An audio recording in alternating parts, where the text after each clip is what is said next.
Welcome. In front of me is a Samsung Galaxy S23, and today I'll show you how we can enable your power saving mode on this phone.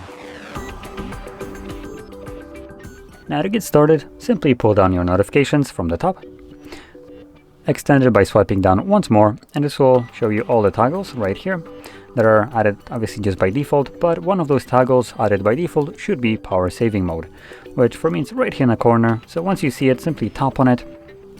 As you can see, it lowers down the brightness just a tad. If you want, you can lower it down a little bit more yourself.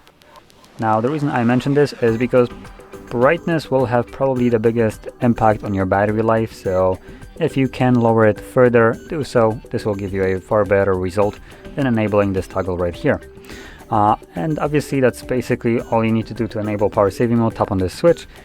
Samsung unfortunately doesn't give us any information on what it's doing in the background with the power saving mode, so go figure it out yourself. Whatever you see just working weirdly, that's probably caused by power saving mode. Now once you're done with it, you can turn it off by tapping on a toggle once again, and everything should go back to functioning normally.